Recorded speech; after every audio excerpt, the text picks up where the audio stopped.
الحمد لله نحمده ونستعينه ونستغفره ونؤمن به ونتوكل عليه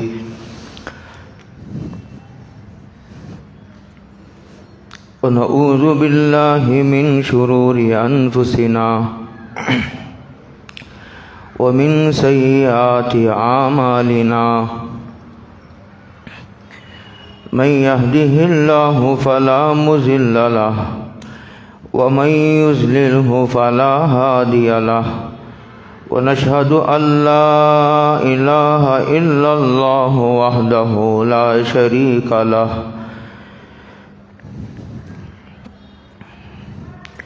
لا ضد له ولا ند له لا مثل له ولا مثال له ونشهد أن سيدنا وسندنا ونبينا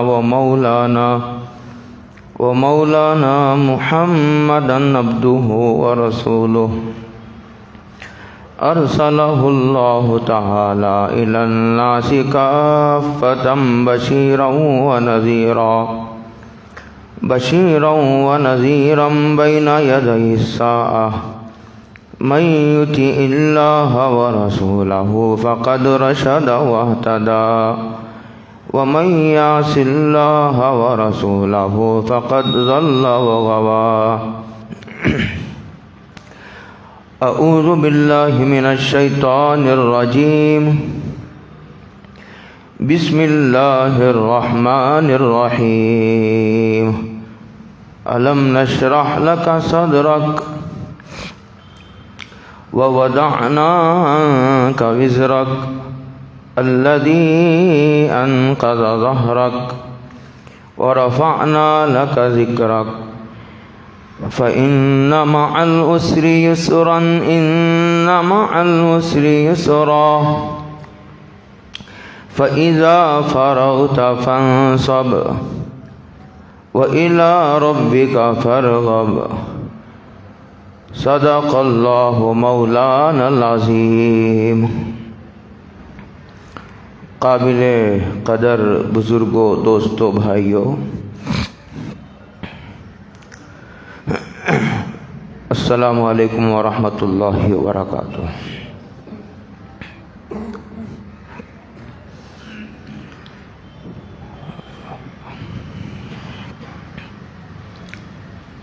گزشتہ کئی جمعہ سے امام الانبیاء سید الکائنات احمد مجتبی محمد مصطفیٰ صلی اللہ علیہ وسلم کی سیرت طیبہ کے مختلف پہلوؤں پر نظر کر کے اس سے نتائج اخذ کرنے کا سلسلہ جاری ہے۔ ایک تو حضرت محمد الرسول اللہ صلی اللہ علیہ وسلم کے زندگی کے وہ پہلو ہیں جو انہی کے ساتھ خاص ہیں، جس میں انسانیت کا کوئی فرد شریک ہے نہ ہو سکتا ہے، اور کچھ وہ پہلو ہیں جن کا مطالبہ نہیں ہے امت سے،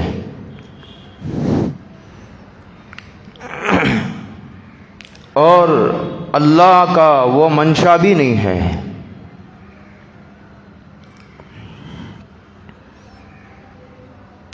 اس وقت میں نے ایک سورت پاک کا انتخاب کیا ہے، اس میں حضرت رسول اللہ صلی اللہ علیہ وسلم کی شان، رفعت اور بلندی اور ان کا مقام و مرتبہ بیان کیا گیا ہے۔ فرمایا الم نشرح لک صدرک ووضعنا عنک وزرک الذی انقض ظہرک، اس کے بعد ہے وَرَفَعْنَا لَكَ ذِكْرَكَ، ہم نے آپ کے مرتبے کو، ذکر کو بلند کیا ہے۔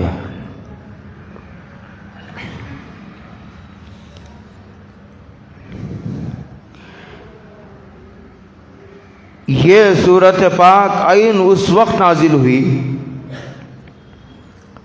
جب مخالفتوں کا زور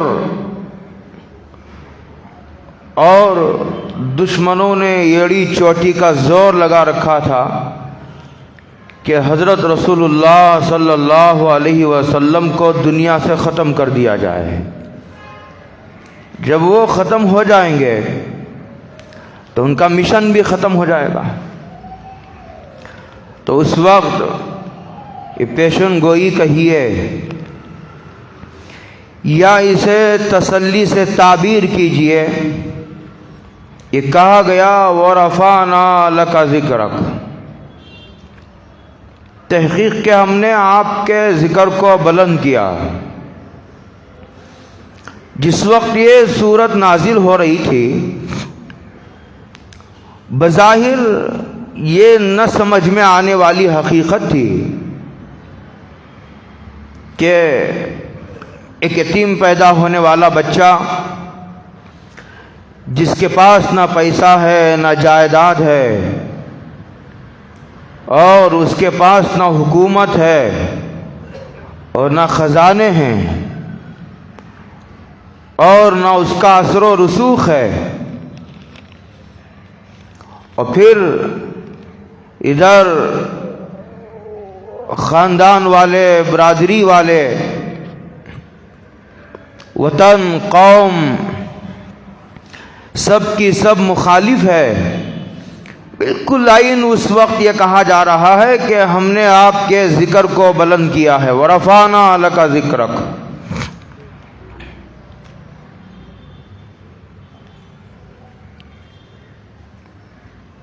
اور یہ حضرت رسول اللہ صلی اللہ علیہ وسلم کے ساتھ ہی خاص نہیں ہے، ہر زمانے میں مخلصین کے ساتھ ایسے ہی ہوتا آیا ہے۔ یہ کہ بادشاہوں کی زندگی، سیرت، سوانح، اور یہ کہ انبیاء کی زندگی و سیرت، دونوں میں زمین آسمان کا فرق ہے۔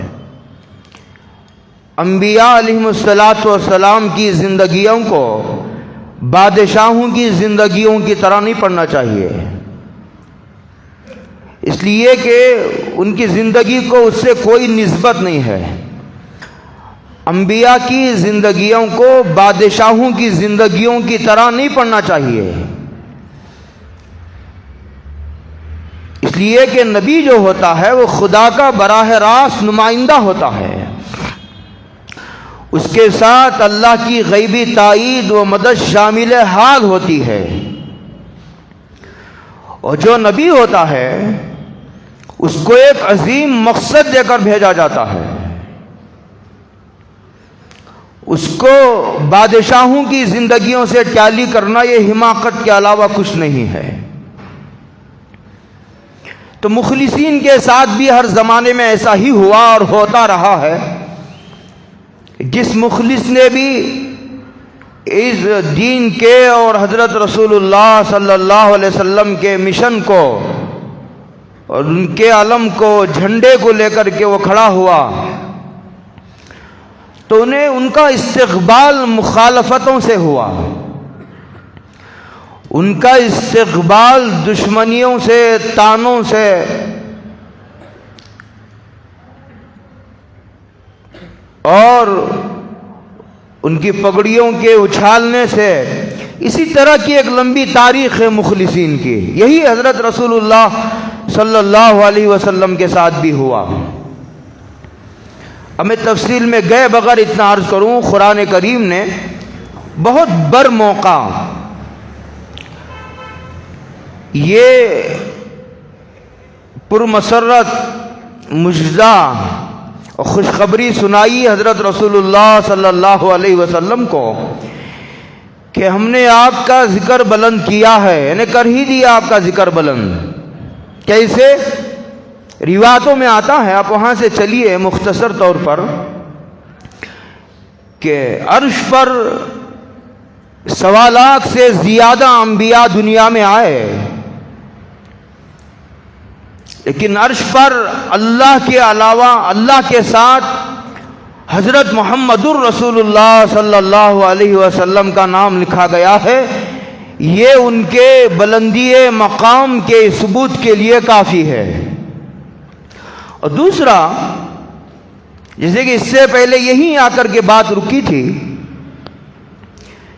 کہ دنیا کے ہر ملک میں اور ہر خطے پر، ہر جزیرے میں اور ہر ریاست میں، ہر ضلع میں، ہر شہر میں، ہر دیہات میں، ہر محلے اور محلے کی ہر مسجد میں سال میں ایک مرتبہ نہیں، مہینے میں ایک مرتبہ نہیں، اور ہفتے میں ایک مرتبہ نہیں، بلکہ روزانہ اور دن میں بھی ایک مرتبہ نہیں، 5 مرتبہ مسجدوں کے میناروں سے جب اذان بلند ہوتی ہے، اذان کی آواز صدا بلند ہوتی ہے، اس میں جہاں اللہ کا نام بلند ہوتا ہے، اسی کے ساتھ میرے اور آپ کے آقا حضرت محمد الرسول اللہ صلی اللہ علیہ وسلم کا نام گرامی بلند ہوتا ہے۔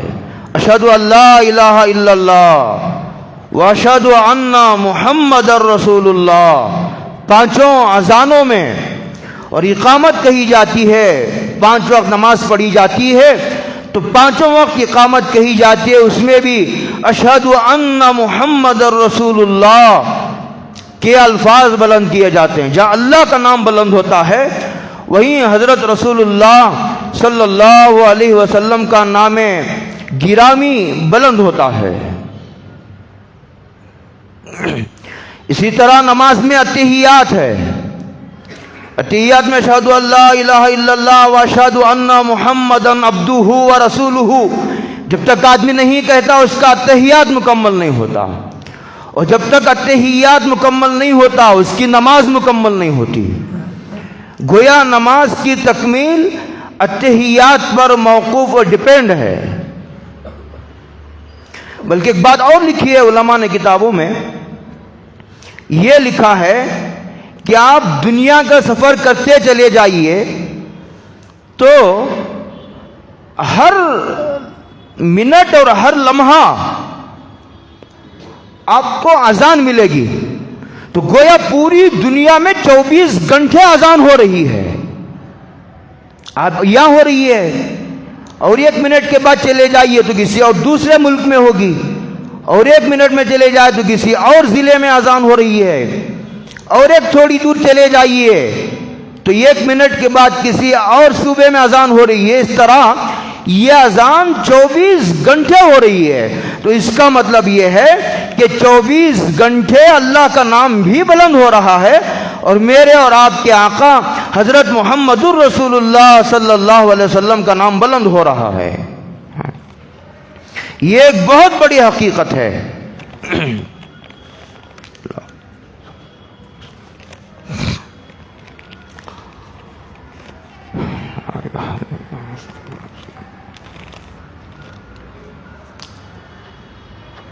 اسی کے پس منظر میں لیمرٹائن ایک انگریز ہے، اس نے حضرت پوری دنیا کی اہم شخصیتوں کا جائزہ لیا ہے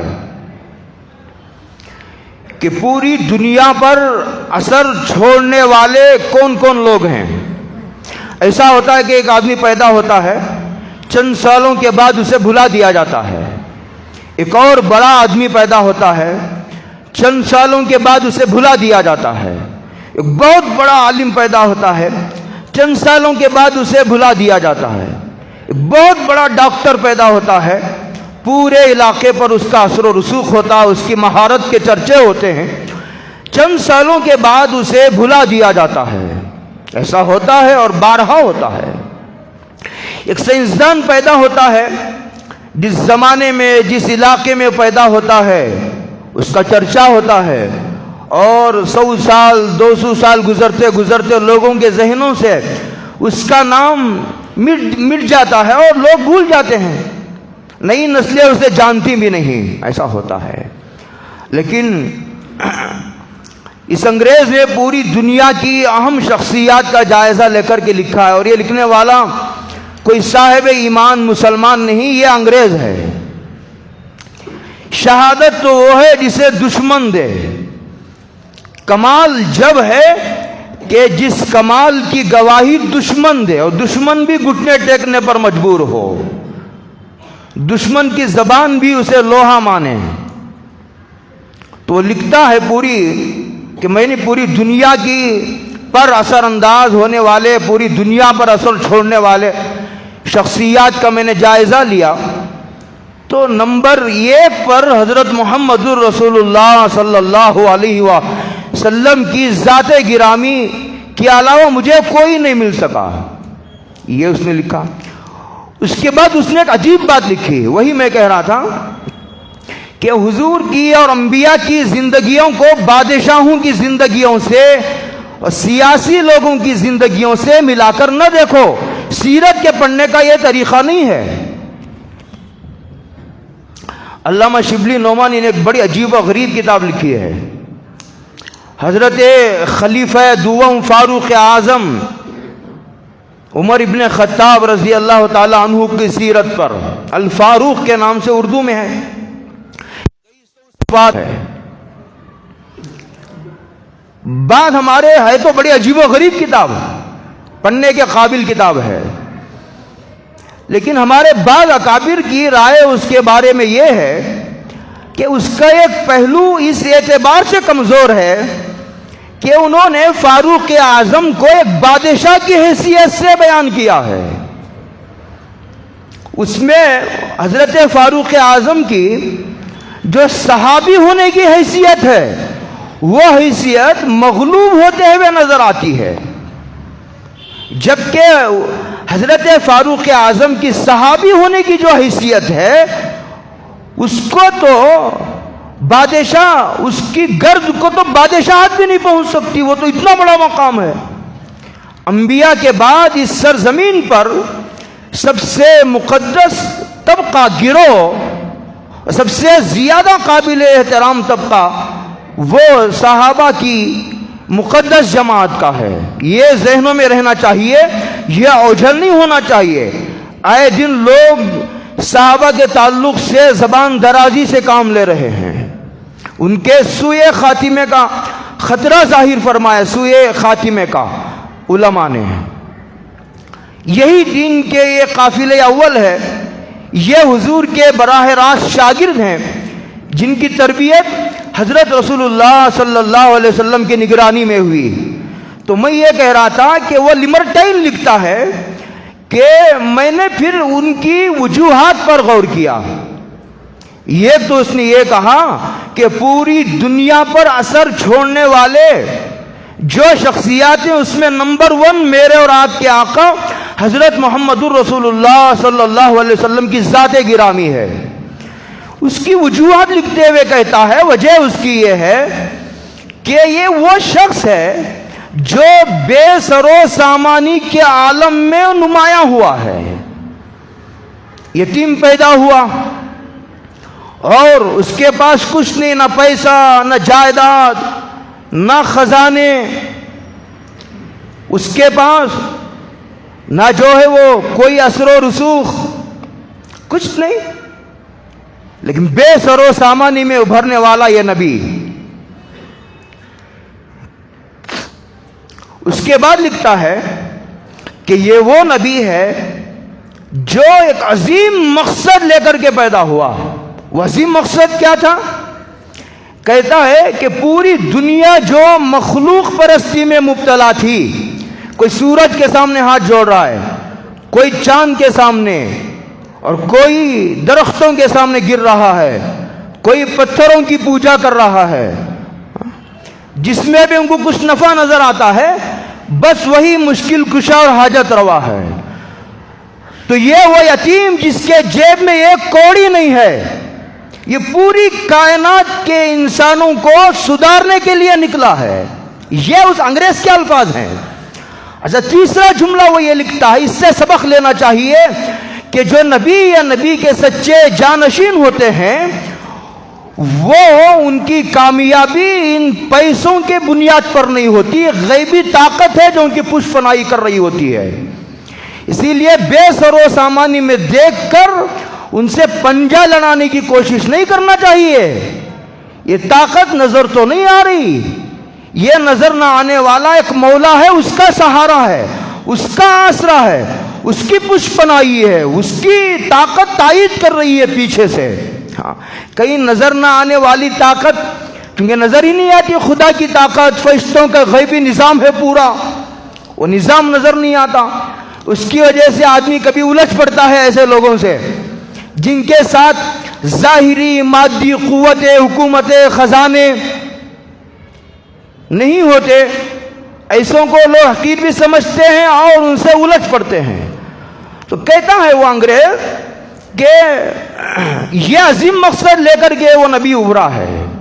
تیسرا کہتا ہے کہ بے سر و سامانی میں ابھرنے والا نبی، عظیم مقصد لے کر کے ابھرنے والا نبی، اور پھر دنیا سے جاتے ہوئے 1,24,000 سے زیادہ معتبر و مستند ترین اپنے شاگردوں کا یہ بہت بڑا حلقہ چھوڑ کر کے، اور 1/3 ایک ثلث سے زیادہ دنیا پر اپنی زندگی میں ہی اثر چھوڑ کر جانے والا، یہ اپنے مشن میں اتنا کامیاب ترین انسان کہتا ہے کہ دوسرا کوئی نہیں ہے، صلی اللہ علیہ وسلم۔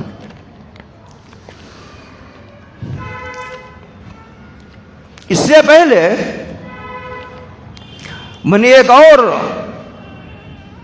قرآن کریم کی آیت پڑھی تھی اس سے پہلے جمعہ میں، جس میں حضرت رسول اللہ صلی اللہ علیہ وسلم کے بارے میں یہ کہا گیا تھا کہ لَقَدْ كَانَ لَكُمْ فِي رَسُولِ اللَّهِ أُسْوَةٌ حَسَنَةٌ۔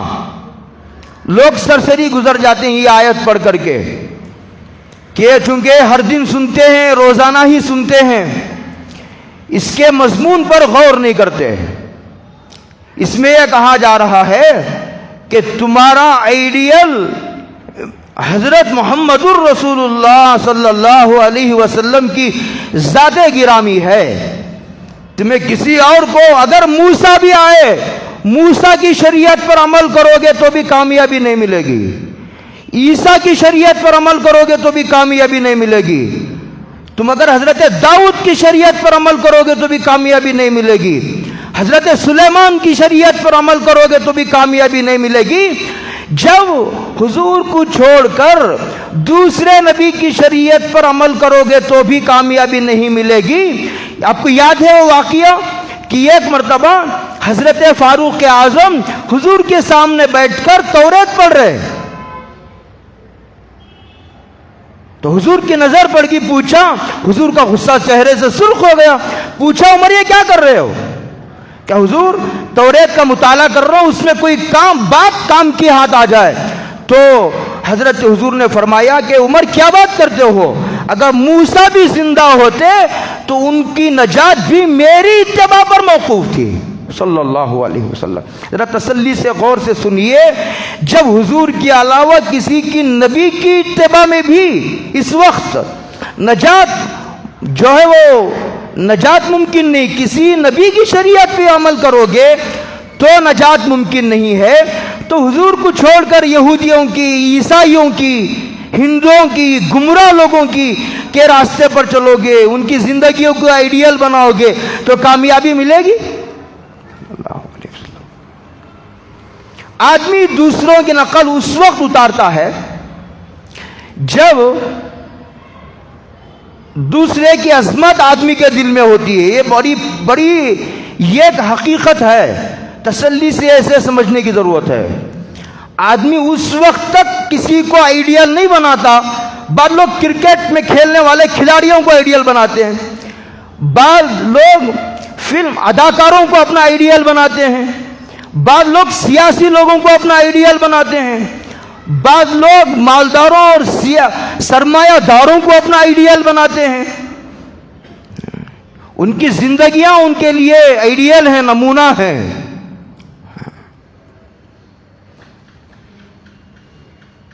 آئیڈیل میرے اور آپ کے آقا حضرت محمد رسول اللہ صلی اللہ علیہ وسلم کی ذات گرامی ہے۔ بلکہ ایک بات اور کہوں آپ کو میں، اگر دل میں حضرت رسول اللہ صلی اللہ علیہ وسلم کے لائی ہوئی شریعت کے متعلق، اس بات کو ذرا تسلی سے سمجھ لیجئے، اگر حضرت رسول اللہ صلی اللہ علیہ وسلم کی لائی ہوئی شریعت کے ایک حکم پر بھی دل میں اعتراض اور شبہ موجود ہو، یار سب صحیح ہے اسلام میں، یہ ایک بات غلط ہے، یار سب صحیح ہے اسلام میں، یہ ایک بات صحیح نہیں ہے، سب بات صحیح ہے، یہ ایک بات میں اگر ذرا تبدیلی ہو جائے تو مسلمان ترقی کے راستے پر پڑ جائیں گے، ایسے کانٹے، خلجانات، شبہات، اعتراضات آدمی کے دل میں پلتے رہتے ہیں۔ گمراہ لوگوں کی صحبتوں سے یہ آتے ہیں، ان لوگوں کے بیانات سننے سے، ان کی صحبتوں میں بیٹھنے سے، ایسا لٹریچر کا مطالعہ کرنے سے ایسی باتیں آتے ہیں۔ اسی لیے میں کہتا ہوں گمراہ لوگوں کی صحبتوں سے بچو، ان کے لٹریچر پڑھنے سے بچو، ایسے لوگوں کے بیانات سننے سے بچو۔ ہمارے حضرت مولانا یونس صاحب تھے یہ پونا والے، وہ یہ کہا کرتے تھے کہ بھائی ایمان کا سفر ایک بالشت کا ہے۔ کیا کہتے تھے؟ ایمان کا جو سفر ہے وہ بہت مختصر ہے، وہ ایک بالشت کا ہے۔ وہ یہ کہتے تھے یہ زبان کا بول دل میں اتر جائے، زبان کو اور دل کو ناپ کر دیکھیں، یہ ایک بالشت کا فاصلہ ہے، یہ زبان کا بول دل میں اتر جائے، یہ ہے ایمان کی حقیقت۔ اچھا ایک وہ قصہ سناتا ہوں میں آپ کو، یہ قصہ حضور کے زمانے کا نہیں، یہ قصہ حضرت موسیٰ اور عیسیٰ کے زمانے کا نہیں، یہ قصہ آج سے تقریباً 80 سال پہلے کا ہے۔ یہ حضرت تھانوی رحمۃ اللہ علیہ کے ایک استاد سے، شیخ محمد تھانوی ان کا نام تھا، شیخ محمد۔ یہ کہتے ہیں کہ ایک مرتبہ حج کو گئے، ان کی کسی کتاب میں لکھا، میں نے پڑھا بھی ہے وہ قصہ اور مجھے یاد بھی ہے وہ قصہ کہاں ہے، اور میں نے ہم سب کے مخدوم تبلیغی جماعت کے دوسرے حضرت جی یوسف صاحب رحمۃ اللہ علیہ کے بیان میں نے خود سنا بھی ہے اسے، بڑا عجیب و غریب عبرتناک واقعہ ہے۔ کہتے ہیں شیخ محمد تھانوی کہتے ہیں کہ ایک مرتبہ میں مکہ گیا حج کے لیے، وہاں اب بھی معمول ہے، وہ پہلے سے زمانے سے چلا آ رہا ہے کہ ایک قبر میں دو تین جو ہے وہ میت کو دفن کر دیتے ہیں، اور اگر جگہ نہ ہو تو اس کی اجازت اب بھی ہے۔ کہتے ہیں کہ ہم وہاں ایک بوڑھے میاں کا انتقال ہوا، اس کے تدفین میں میں بھی شریک ہوا کہ دیکھیں یہاں تدفین کیسے ہوتی ہے۔ دفن کر دیا گیا، اور جب دفن کر کے ہم لوٹے، کہتے ہیں ابھی تھوڑی دیر ہوا تھا ایک اور جنازہ آیا، لوگوں کی رائے ہوئی کہ اس جنازے اس میت کو بھی اسی قبر میں دفن کر دیا جائے۔ تو جب دوسری میت کو دفن کرنے کے لیے اس قبر کو کھولا گیا تو کیا دیکھتے ہیں کہ چند گھنٹے پہلے جس میت کو قبر میں رکھا گیا تھا وہ میت غائب ہے، اس لیے کہ جو اس میت کو رکھنے والے تھے وہ دوسرے جنازے میں بھی شریک تھے۔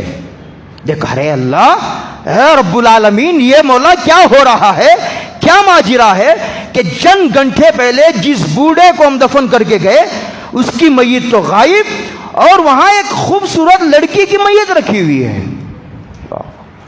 بڑا عبرتناک واقعہ ہے۔ ہاں یہ جو نجات ہوگی نا وہ زبان کے بول پر نہیں ہوگی، دل کے ایمان پر ہوگی۔ اسی لیے قرآن میں آتا ہے دل میں اگر نفاق چھپا ہوا ہے تو قیامت میں فیصلہ کرنے سے پہلے وہ نفاق نکال کر جس کے حق میں فیصلہ کیا جا رہا ہے اس کو دکھایا جائے گا، دیکھو یہ تمہارے دل میں نفاق ہے، دکھا کر اس کو پھر جہنم میں بھیجا جائے گا۔ الٹف فیصلے نہیں ہوں گے میدان محشر میں، دلیل کے ساتھ فیصلے ہوں گے۔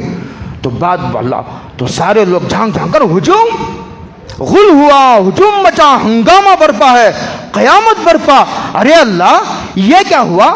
چند گھنٹے پہلے جس بوڑھے میاں کو دفن کیے تھے ان کی میت تو غائب، ایک لڑکی کی میت یہاں موجود ہے۔ اتفاق سے ایک فرانس کا حاجی بھی اس حج میں شریک تھا۔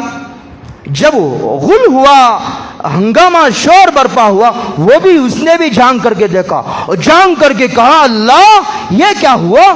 یہ تو میری شاگردہ ہے، اسے تو میں پڑھایا کرتا تھا، اس نے میرے ہاتھ پر کلمہ پڑھا ہے، اسے میں دین کی باتیں سکھایا کرتا تھا۔ ایک فرانس میں ایک چرچ ہے، اس کا ایک پادری ہے، اس کی بیٹی ہے یہ۔ چند دن پہلے اس نے چھپ کر کلمہ پڑھ لیا تھا میرے ہاتھ پر، اس نے اسلام قبول کیا تھا اور یہ بڑی مخلص تھی، اس نے دل کی گہرائیوں سے اسلام کو تسلیم کیا تھا۔ یہ حقیقت تو سمجھ میں آ گئی۔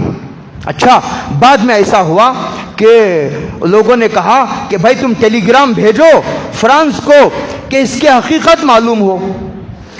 اس کے بعد ایسا ہوا کہ ٹیلی گرام بھیجا گیا، یہ فونوں کا زمانہ نہیں تھا، خط روانہ ہوا فرانس کو۔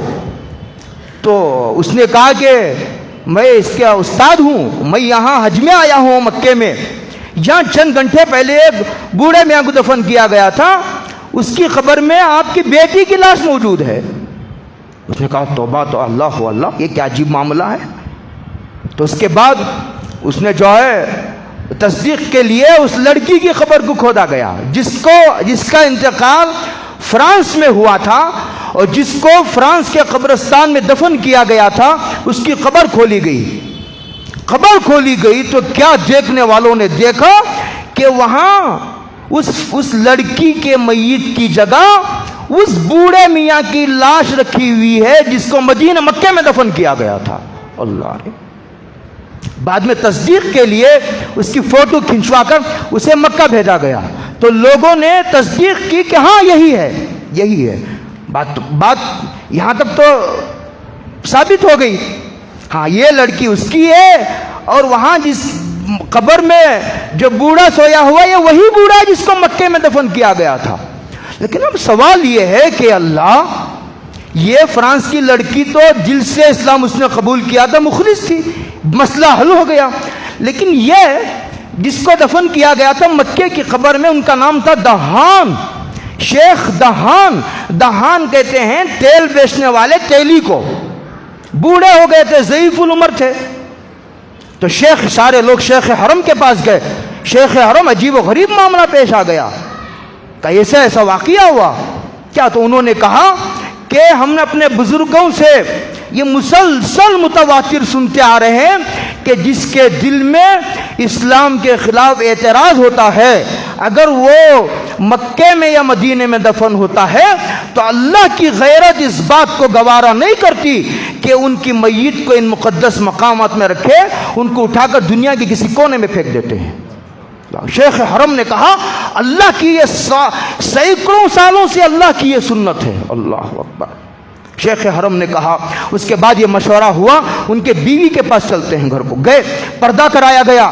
پردے کے بعد پوچھا کہ تمہارے شوہر کیا گناہ کرتے تھے؟ انہوں نے کہا نہیں، کوئی گناہ نہیں کرتے، صوم و صلات کے پابند تھے۔ لوگوں غور سے سنو، بیوی نے کہا صوم و صلات کے پابند تھے وہ، اور بڑے نیک اور دیندار تھے بیچارے، لیکن انہوں نے کہا نہیں کوئی نہ کوئی بات ہے۔ شیخ حرم مصر ہو گئے، اڑ گئے، نہیں بتاؤ، کوئی نہ کوئی بات بتاؤ۔ تو بیوی نے کہا ایک بات ہے لیکن میں سب لوگوں کے سامنے نہیں بیان کر سکتی، تم ذرا پردے میں آ جاؤ۔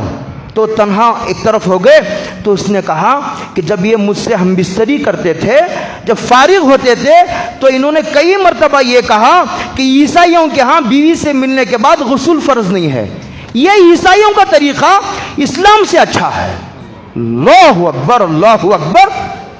وہ آدمی جو صوم و صلات کا پابند ہے، حلال کہتا، حرم کی نماز پڑھتا ہے، مکے میں جس کے بارے میں حضور نے فرمایا اگر مکے مدینے میں کسی کو دفن کیا جاتا ہے، جب وہ قبر سے اٹھایا جاتا ہے تو معمون اٹھایا جاتا ہے، عذاب قبر نہیں ہوتا۔ اور حضور نے فرمایا جسے مکے میں یا مدینے میں دفن کیا جاتا ہے اس کا حساب و کتاب بھی نہیں ہوتا، عذاب بھی نہیں ہوتا، اس کا یہ حال ہے۔ اللہ سمجھ میں آ گئی حقیقت؟ تو میں بات وہاں سے کر رہا تھا لوگ اسے معمولی سمجھتے ہیں کہ بزرگوں حضور ہمارے آئیڈیل ہیں، لوگ دوسروں کو آئیڈیل بنا رہے ہیں۔ اور ایک بات اور میں نے کہی، جس کی عظمت دل میں ہوتی ہے آدمی اس کو آئیڈیل بناتا ہے۔ ابھی غور کر لو ہمارے دل میں کس کی عظمت ہے؟ کیا ہمیں حضور کا چہرہ پسند نہیں ہے؟ کیا ہمیں حضور کا لباس پسند ہے؟ کیا ہمیں حضور کا یہ پسند ہے؟ بھائیوں ایک بات کہوں میں آپ کو، حضرت رسول اللہ ہر نبی کو ایک دعا دی گئی، ہر نبی کو ایک دعا دی گئی، روایتوں میں آتا ہے ہر نبی نے اپنی اس دعا کو استعمال کر لیا ہے، لیکن حضور کو جو دعا دی گئی تھی فرماتے ہیں کہ حضور نے قیامت کے لیے اسے ریزرو رکھا ہے۔ اللہ وہ کیا ہے؟ کہتے ہیں کہ جب میدان محشر ہوگا میں وہ دعا کو اللہ کو حوالہ دوں گا، اس دعا کا کہ ہر نبی کو آپ نے دعا دی تھی، میں نے میری دعا کو یوز نہیں کیا، آج اس کے استعمال کا وقت ہے۔ میں کہوں گا جب تک ایک امتی بھی جہنم میں رہے گا یہ محمد راضی نہیں ہے اس پر، اللہ صلی اللہ علیہ وسلم۔ یہ امت ایسے نبی کے سنتوں کا جنازہ نکال رہی ہے۔ ایک بات کو اور ایک واقعہ میں سناؤں آپ کو، جو حضرت رسول اللہ صلی اللہ علیہ وسلم کا وصال ہوا، حضرت علی، حضرت جعفر، حضرت عباس اور حضرت قسم، یہ چار صحابی تھے، صحابی جنہوں نے حضور کو قبر میں اتارا، قبر میں اتار دیے، اور اس کے بعد جو ہے اب مٹی ڈالنے کا وقت ہے، سب اوپر ایک ایک کر کے آ گئے۔ حضرت قسم کہتے ہیں میرا دل گوارا نہیں کیا، میں نے کہا یہ چہرہ ہمیشہ کے لیے اب آنکھوں سے اوجھل ہو جائے گا، یہ ایک بار اور دیکھ لوں، یہ ایک بار اور زیارت کر لوں، یہ کہا۔ اس کے بعد کہتے کہ میں نے ذرا کفن چہرے سے ہٹایا تو سرکار دو عالم صلی اللہ علیہ وسلم کے دونوں ہونٹ ہل رہے تھے۔ میں نے کہا یا اللہ، وصال کے بعد نبی کے ہونٹ، وصال کے بعد بھی نبی عبادت کا مکلف ہوتا ہے۔ کہتے ہیں میں ہمت کر کے کان قریب کیا تو آواز آ رہی تھی امتی امتی امتی، اے اللہ میری امت کا کیا ہوگا، صلی اللہ علیہ وسلم۔ تفصیل تو پھر عرض کروں گا میں۔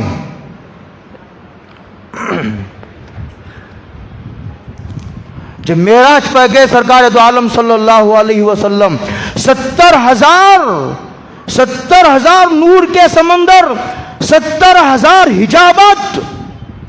اب یہ معراج کے بیان میں پھر عرض کروں گا، یہ تفصیل کا موقع نہیں ہے۔ تو اس کے بعد حضور نے، اللہ نے پوچھا کیا تحفہ لے کر آئے، تو حضور نے کہا تحیات للہ والصلوات والطیبات۔ اللہ اکبر۔ یہ دنیا کا پیر تو نہیں خدا کہ ہدیہ لے کر پھر کچھ نہیں دیتا، یہ تو خدا ہے رب ذوالجلال۔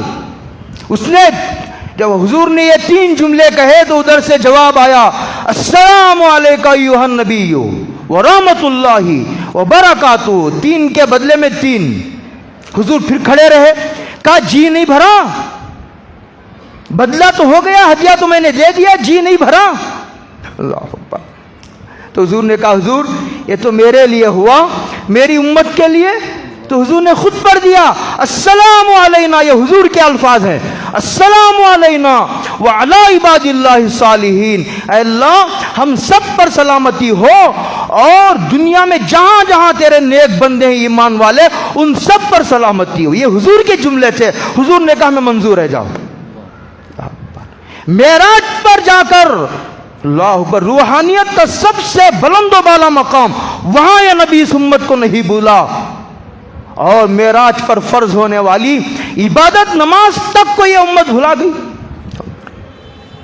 احسن المواعظ مولانا ابراہیم دہلوی کی ایک کتاب ہے، تفصیل کا یہ موقع نہیں ہے، وہ لکھتے ہیں کہ جو آدمی ایک نماز چھوڑتا ہے اسے حساب لگا کر کے انہوں نے وہاں بتایا ہے، حساب لگانے کا بھی وقت نہیں ہے، 2,80,00,000 پر 8,00,000 جہنم میں جلنا پڑے گا۔ اللہ کتنے لاکھ؟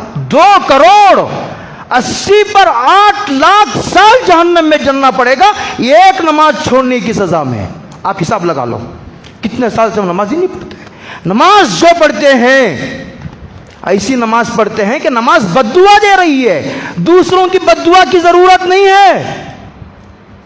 یہ تو نماز نہیں پڑھنے والوں کا حال ہے، نماز پڑھنے والے بھی بد دعا لے کر جا رہے ہیں۔ سب سے سخت ترین بد دعا نماز کی بد دعا ہے۔